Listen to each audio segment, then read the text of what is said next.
ሸጡ ሀገር ለከዳ በቃ ጊዜ አትስተለዛ ለባንዳ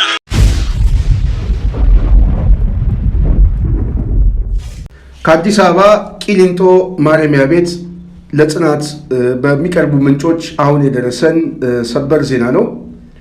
የአማራ ተወላጁ አርቲስት ዮርዳኖስ አለሜ በአንድ የፌዴራል ፖሊስ አባል የመግደል ሙከራ ተደረገበት። መሳሪያ ተቀባብሎ ሊተኮስበት እንደነበር ከውስጥ ያገኘነው መረጃ ያረጋግጣል።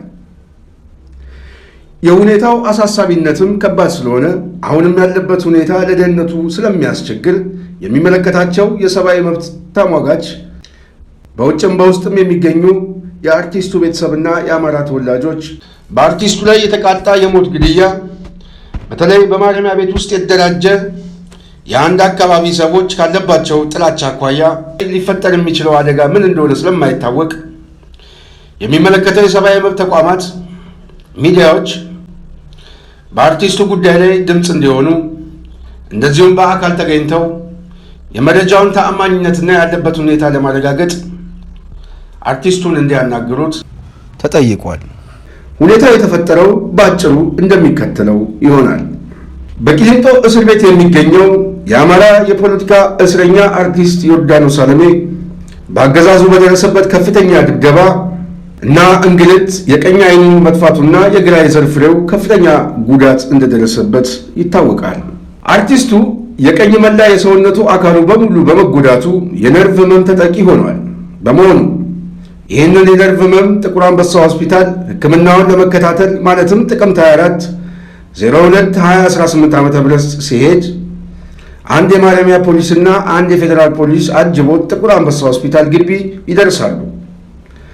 አገዛዙ የአማራ ተወላጅ የህሊና እስረኞችን በፌዴራል ፖሊስ ከህግ ስርዓት ውጪ ከ2 ብርጌድ በላይ በአማራ ጥላቻ የሰከሩ የፌዴራል ፖሊስ አባላት በቂሊንጦ ማረሚያ ቤት መድቦ እያሰቃያቸው ሲሆን አርቲስቱን ያጀበው የፌዴራል ፖሊስ አባል የአርቲስቱ ባለቤት በግል ሆስፒታል የተሰራ የደም የምርመራ ውጤት ለአርቲስቱ ለመስጠት ጥቁር አንበሳ ሆስፒታል ግቢ ተገኝታ ውጤቱን ለመስጠት ስትጠጋ ይህ የፌዴራል ፖሊስ አባል የአርቲስት ዮርዳኖስ አለሜ ባለቤትን ክብረ ነክ ዘር ተኮር ስድብ በመስደብ እንዲሁም እጁን በማንሳት በጥፊ የመታት ሲሆን በሁኔታው የተበሳጨው አርቲስቱም ለምን እንደዚህ ታደርጋለህ?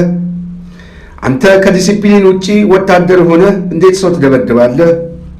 ባለቤቴ እንደሆነች እያወቃት እንዴት እጅህን ታነሳለህ? አንተ የግል ጥላቻ ስላለብህ እንጂ የምርመራ ውጤቱ ልትሰጠኝ የመጣች እንደሆነ ታውቃለህ።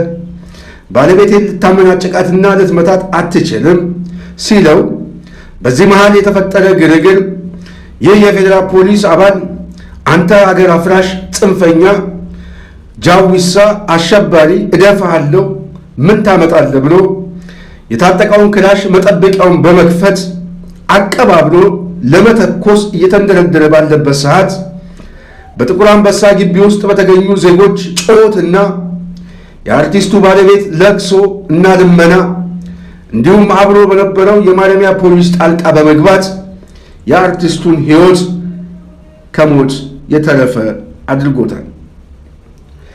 አርቲስት ዮርዳኖስ ወደ ማረሚያ ቤት ግቢም ከገባ በኋላ አንተ ባንዲራ ሻሽ አድርገህ የምትንጎማለለው እናቃለን፣ ማንን የተማመንክ እንደሆነ እናቃለን፣ ይህ ኃይል አንተን ነፃ ያወጣህም ታያለህ፣ ልክ አስገባሃለሁ በማለት የተዛተበት መሆኑ የውስጥ ምንጮች ለጽናት ሚዲያ ያሳወቁ ሲሆን አርቲስቱም የማረሚያ ቤቱን ጥበቃ ደህንነት ኃላፊ ድሪባ ሰንበቶን አግኝቶ ለማመልከት ቢጠይቅም በግዳጅ ወደ ዞን እንዲገባ መደረጉን ከማረሚያ ቤት የውስጥ መረጃ ምንጮች ለጽናት ሚዲያ አሳውቀዋል።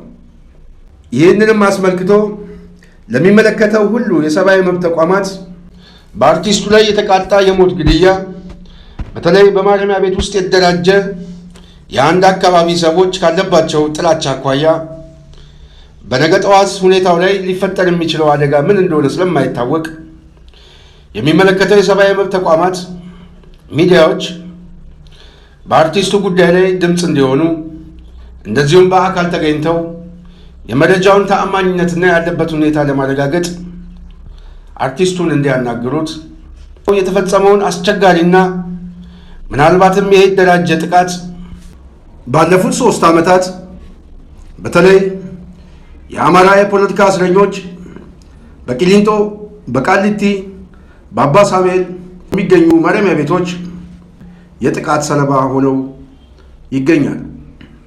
በአሁኑ ሰዓት በቂሊንጦ ማረሚያ ቤት የአማራ የፖለቲካ እስረኞች የሕዝብ ተወካዮች ምክር ቤት እንደራሴዎች፣ የክልል ምክር ቤት እንደራሴዎች ጨምሮ በርካታ ጋዜጠኞች እንደዚሁም የአማራ ምሁራን በእስር እየማቀቁ እንደሆነ ይታወቃል።